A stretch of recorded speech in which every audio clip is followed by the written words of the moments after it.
दोस्तों नमस्कार। पीके Dinesh educational channel में आपका बहुत बहुत स्वागत है। यूपी डीएलएड 2019-21 बैच के तृतीय सेमेस्टर के विद्यार्थियों के लिए आज हम संस्कृत के अति लघु उत्तरी प्रश्न लेकर के आए हैं जो इस प्रकार हैं। पहला क्वेश्चन है, दीर्घ स्वर कितने होते हैं? दीर्घ स्वरों की संख्या 8 है जो निम्नलिखित है। आ, ई, उ, री, ए, ऐ, ओ, आओ। अगला प्रश्न है, अनुस्वार तथा अनुनासिक का एक एक उदाहरण दीजिए। इसका आंसर है, अनुस्वार का उदाहरण है धर्मम चचर बराबर धर्मचर। अनुनासिक का उदाहरण है दिक्धन्नाथ बराबर दिग्नाथ। अगला प्रश्न है, वांग्मय शब्द का संधि विच्छेद कीजिए तथा संधि का नाम लिखिए। वाक्धन्मयम वांग्मयम अनुनासिक व्यंजन संधि है।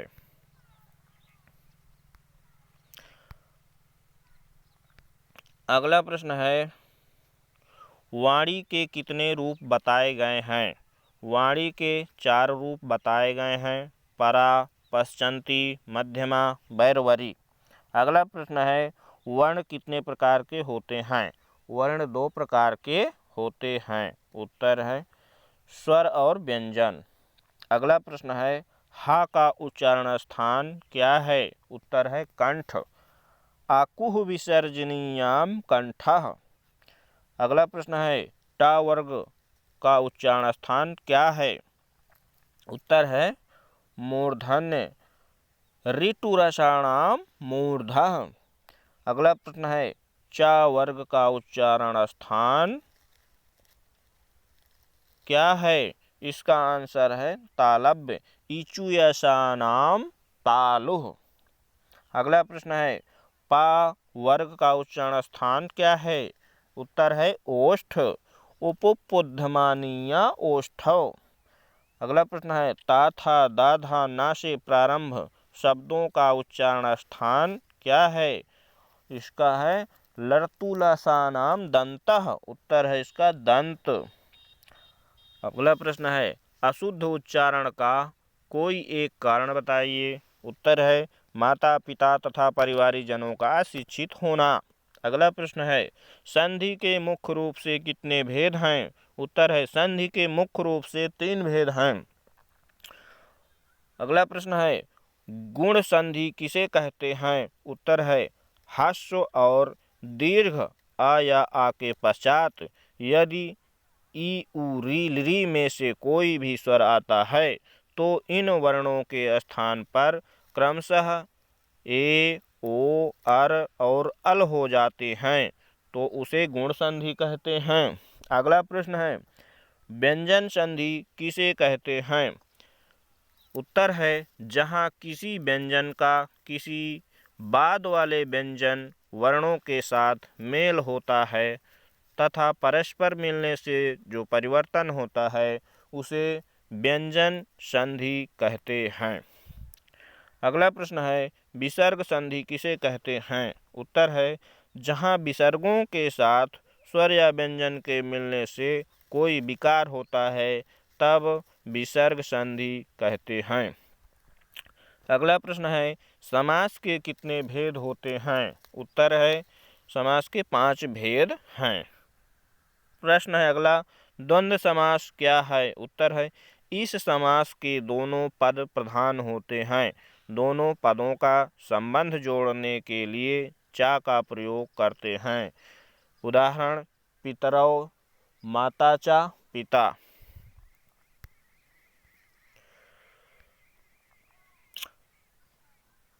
अगला प्रश्न है, द्वंद्व समास के कितने भेद हैं? उत्तर है 3 भेद हैं। अगला प्रश्न है, द्विगु समास किसे कहते हैं? उत्तर है जिसका पहला पद संख्यावाचक होता है उसे द्विगु समास कहते हैं। उदाहरण के लिए त्रिलोकी। अगला प्रश्न है, समास का क्या अर्थ है? उत्तर है समास का अर्थ है संक्षेप, दो या दो से अधिक सार्थक शब्दों को मिलाकर एक समस्त सार्थक स्वतंत्र शब्द बने तो इसे समास कहते हैं। अगला प्रश्न है कर्मधारय समास किसे कहते हैं? उत्तर है जो सामसिक पद विशेषण विशेष व उपमा उपमेय से मिलकर बनते हैं वे कर्मधारय समास कहलाते हैं, जैसे नील कमलम। अगला प्रश्न है तत्पुरुष समास क्या है?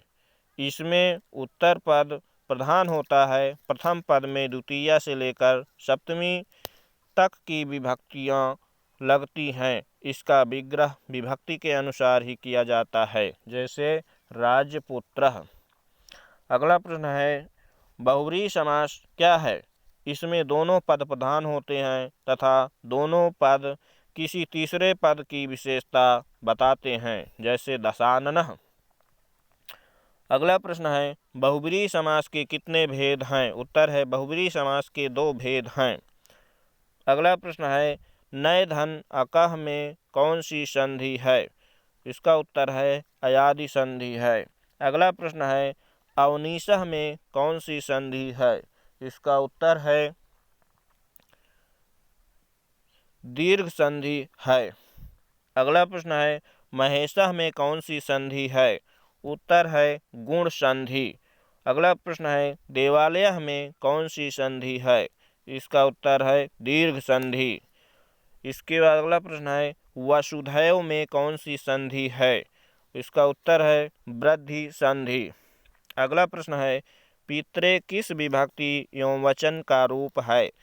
इसका उत्तर है चतुर्थी विभक्ति एक वचन। अगला प्रश्न है राजन का राज्ञी रूप किस विभक्ति में बनता है? इसका उत्तर है चतुर्थी विभक्ति में। अगला प्रश्न है नदी शब्द का नद्दाह रूप किस विभक्ति में बनता है? उसका उत्तर है पंचमी विभक्ति में।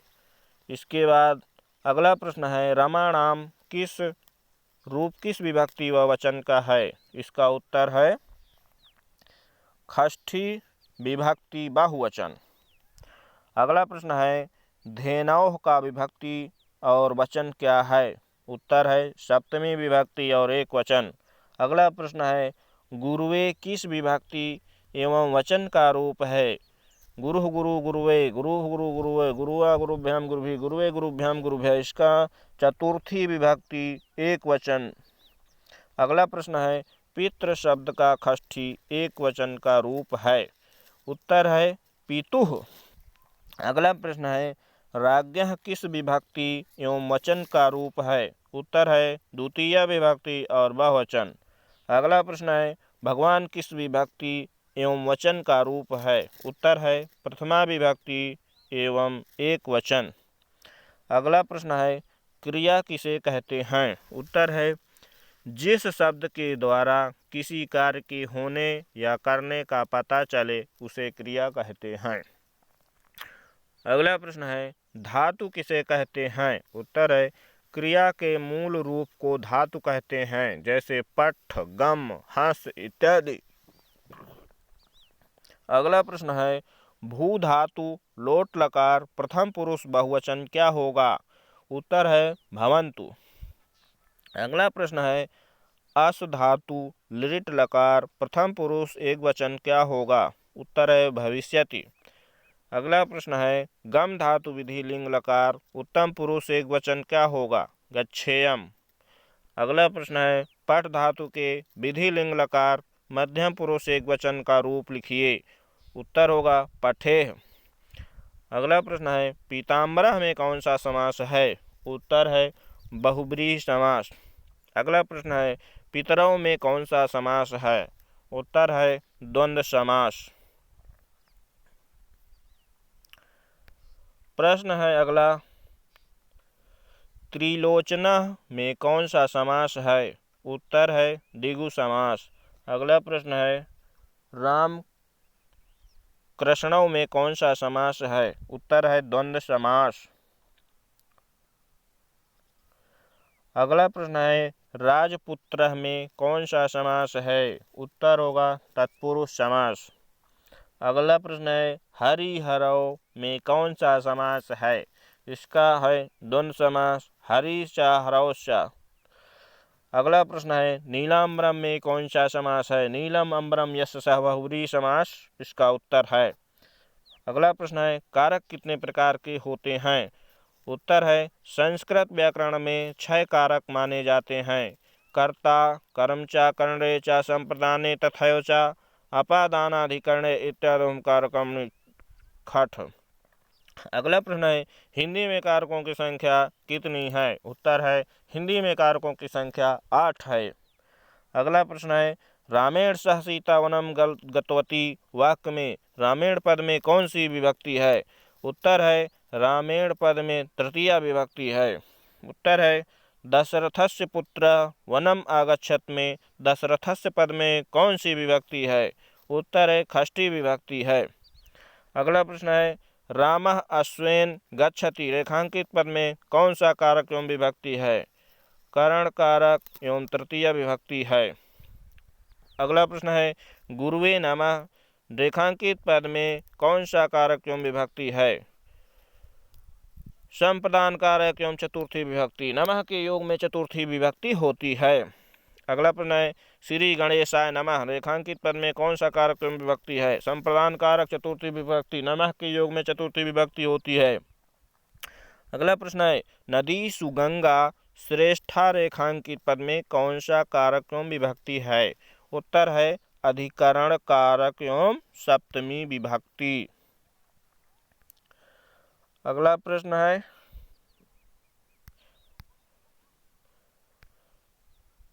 ज्ञानम भारम क्रियाम बिना श्लोक का क्या अर्थ है? उत्तर है उपयोग में न आने वाला ज्ञान भार के समान होता है। अगला प्रश्न है विद्या धर्मेण शोभते श्लोक का क्या अर्थ है? विद्या धर्म से ही शोभा देती है। अगला प्रश्न है करण कारक का चिन्ह क्या है? उत्तर है से के द्वारा। अगला प्रश्न है अधिकरण कारक का चिन्ह क्या है? उत्तर है में पे पर ऊपर। अगला प्रश्न है सुलेख का क्या अर्थ है? उत्तर है सुलेख का अर्थ है सुंदर और सुस्पष्ट लिखना। अगला प्रश्न है अनुलेख का क्या अर्थ है? उत्तर है अनुलेख का अर्थ है जैसा लिखा गया है ठीक वैसा ही लिखना। अगला प्रश्न है श्रुत लेख का क्या अर्थ है? श्रुत का अर्थ है सुनना अर्थात सुनकर उसी बात को लिखना श्रुत लेख कहलाता है।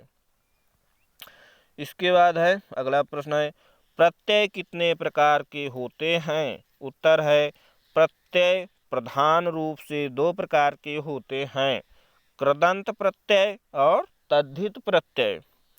अगला प्रश्न है संस्कृत में उपसर्गों की संख्या कितनी मानी गई है? उत्तर है संस्कृत में उपसर्गों की संख्या 22 मानी गई है।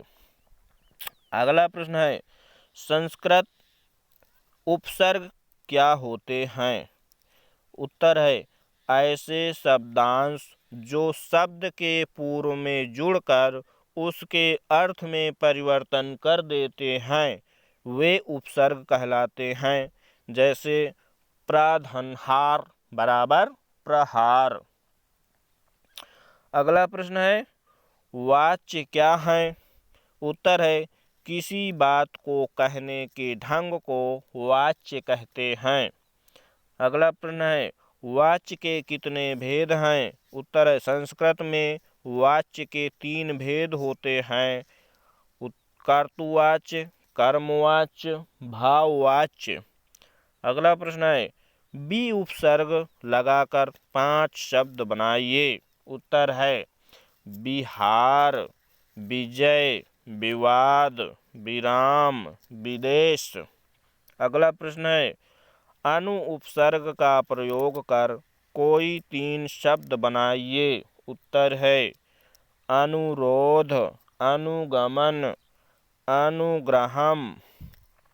अगला प्रश्न है प्रा उपसर्ग के प्रयोग से कोई 4 शब्द बनाइए। उत्तर है प्रहार, प्रगति, प्रतीक, प्रचार। अगला प्रश्न है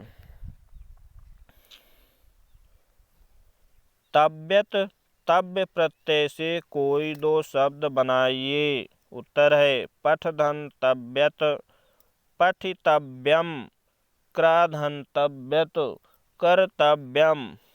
अगला प्रश्न है क्वत प्रत्यय के प्रयोग से कोई चार शब्द बनाइए। उत्तर है हंस धन क्वत बराबर हंसितम, दाधन क्वत बराबर दत्तम, भूधन क्वत बराबर भूतम, ग्रहधन क्वत बराबर गृहीतम। अगला प्रश्न है प्रत्यय को परिभाषित कीजिए। उत्तर है ऐसे शब्द जो धातु के अंत में जुड़कर उसके अर्थ में परिवर्तन कर देते हैं वे प्रत्यय कहलाते हैं। अगला प्रश्न है संस्कृत शिक्षण में उपयुक्त उपकरणों का नामोल्लेख करें। उत्तर है श्यामपट्ट, चार्ट, हरितपट्ट, मानचित्र। अगला प्रश्न है पितृ शब्द रूप पंचमी विभक्ति के तीनों वचनों में लिखिए। उत्तर है पितुः, पितृभ्याम, पितृभ्यः। अगला प्रश्न है झलाम जसोन्ते किस संधि का सूत्र है, उसकी परिभाषा उदाहरण सहित लिखिए। उत्तर है जत्स्व संधि यदि वर्ग का प्रथम, द्वितीय, तृतीय और चतुर्थ और या रालावा में से कोई वर्ण हो तो अपने ही वर्ग के तृतीय वर्ग हो जाते हैं। अगला प्रश्न है अश धातु लंग लकार का रूप उत्तम पुरुष के तीनों वचनों में लिखिए। उत्तर है आसम, आश्व, आस्म। अगला प्रश्न है अभि उपसर्ग लगाकर कोई चार शब्द बनाइए। उत्तर है अभिमानः, अभिगमनम, अभिज्ञानम, अभिमुखम। अगला प्रश्न है पश्यन शब्द में धातु एवं प्रत्यय लिखिए। उत्तर है दृश्य धातु, शर्त प्रत्यय। अगला प्रश्न है रामाय गाम ददाति में कौन सा कारक है। उत्तर है रामाय गाम ददाति में संप्रदान कारक या चतुर्थी विभक्ति और एक वचन का प्रयोग किया गया है। अगला प्रश्न है गुरु शब्द के सप्तमी विभक्ति के सभी वचनों में रूप लिखिए। गुरु के रूप हैं विभक्ति एकवचन, द्विवचन, बहुवचन। सप्तमी विभक्ति गुरौ, गुरयोः, गुरुषु। अगला प्रश्न है नायकः का संधि विच्छेद कीजिए तथा संधि का नाम लिखिए। उत्तर है नय धन अकः बराबर नायकः, अयादि संधि। अगला प्रश्न है गम धातु में क्वत्वा प्रत्यय लगाकर शब्द बनाइए। उत्तर है धातु प्रत्यय और शब्द गम धातु में क्वत्वा प्रत्यय लगाकर बनेगा गत्वा। अगला प्रश्न है अक प्रत्याहार के अंतर्गत कौन कौन वर्ण आते हैं। उत्तर है अक प्रत्याहार के अंतर्गत आने वाले वर्ण निम्नलिखित हैं आ, ई, उ, री, लिरी। अगला प्रश्न है गम धातु में कोई दो उपसर्ग लगाकर शब्द बनाइए।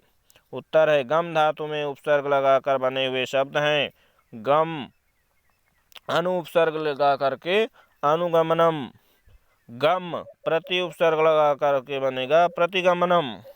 अगला प्रश्न है परोपकार शब्द का समास विग्रह कीजिए तथा समास का नाम लिखिए। उत्तर है परोपकार शब्द में तत्पुरुष समास है परेशान उपकारः। अगला प्रश्न है मात्र शब्द के षष्ठी विभक्ति के तीनों वचनों के रूप लिखिए। विभक्ति एक वचन द्विवचन बहुवचन। षष्ठी विभक्त में है मातुः मात्रौ मातॄणाम। अगला प्रश्न है श्रु सुनना धातु लट लकार प्रथम पुरुष के सभी वचनों में रूप लिखिए। श्रु धातु के रूप लट लकार में श्रृणोति श्रृणतः श्रृणन्ति। अगला प्रश्न है प्रारब्धमुत्तजमना न परित्यजन्ति श्लोका स्वम का अर्थ लिखिए। उत्तर है उत्तम प्रकृति के लोग एक बार कार्य प्रारंभ करके उसका परित्याग नहीं करते हैं। अगला प्रश्न है युष्मद् शब्द के प्रथमा विभक्ति के तीनों वचन का रूप लिखिए। उत्तर है त्वम युवाम यूयम। अगला प्रश्न है बलिम रो याचते वसुधाम में बलि का कर्म संज्ञा विधायक सूत्र लिखिए। इसका है दुह याच पचदंड रुद्र कथम बस बहामी। द्विकर्मक धातुएं हैं ये। अगला प्रश्न है श्याम बुद्धिमान लड़का है, वाक्य का संस्कृत में अनुवाद कीजिए। उत्तर है श्यामः बुद्धिमानः बालकः अस्ति। अगला प्रश्न है पितरौ शब्द का समास विग्रह एवं समास का नाम लिखिए। उत्तर है समास का नाम है द्वंद्व समास। इसका है माता चा पिता चा। यह समास एक शेष द्वंद्व समास है। अगला प्रश्न है अक प्रत्याहार के अंतर्गत कौन कौन से वर्ण आते हैं। उत्तर है अक प्रत्याहार के अंतर्गत आ ई उ री लिरी 5 वर्ण आते हैं। अगला प्रश्न है अस्मद् शब्द के प्रथमा विभक्ति के तीनों वचनों में रूप लिखिए। उत्तर है अहम आवाम वयम। अगला प्रश्न है अच प्रत्याहार के अंतर्गत कौन कौन से वर्ण आते हैं। उत्तर है अच प्रत्याहार के अंतर्गत आ ई उ री लिरी ए ऐ ओ औ। अगला प्रश्न है व्रतम यत्नेन संरक्षेत श्लोक का अर्थ लिखिए। उत्तर है चरित्र की रक्षा यत्न पूर्वक करनी चाहिए। अगला प्रश्न है नासिका के द्वारा किन वर्णों का उच्चारण किया जाता है। उत्तर है अंगा इया आड़ा ना मा वर्णों का उच्चारण किया जाता है। अगला प्रश्न है भगवान वासुदेव को नमस्कार है, वाक्य का संस्कृत में अनुवाद कीजिए। उत्तर है भगवते वासुदेवाय नमः। अगला प्रश्न है प्रा उपसर्ग लगाकर कोई 2 शब्द बनाए लिखिए। प्रसारः प्रमाणम प्रहारः प्रकारः। अगला प्रश्न है दीर्घ संधि का सूत्र लिखिए। आकाश सवर्णे दीर्घः। अगला प्रश्न है सह साकम समम सार्धम शब्दों के योग में किस विभक्ति का प्रयोग किया जाता है। उत्तर है तृतीया विभक्ति। अगला प्रश्न है न्यायात पथः प्रविचलन्ति पदम न धीराः श्लोक का कांश का अर्थ लिखिए।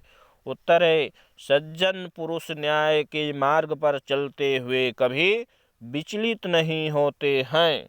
अगला प्रश्न है 21 संख्या को संस्कृत में लिखिए। उत्तर है एकोविंशति। अगला प्रश्न है सप्ताध्यायी शब्द में कौन सा समास प्रयुक्त होगा। उत्तर है द्विगु समास। अगला प्रश्न है अस्मद् शब्द के द्वितीया विभक्ति के तीनों वचनों का रूप लिखिए। उत्तर है माम आवाम अस्मान। दोस्तों इसी प्रकार के वीडियो का नोटिफिकेशन पाने के लिए हमारे चैनल को सब्सक्राइब ज़रूर करें और बेल आइकन की घंटी ज़रूर दबाएं। हम आपको डीएलएड तृतीय सेमेस्टर की पूरी तैयारी इसी प्रकार कराएंगे और रोज़ वीडियो डालेंगे। धन्यवाद।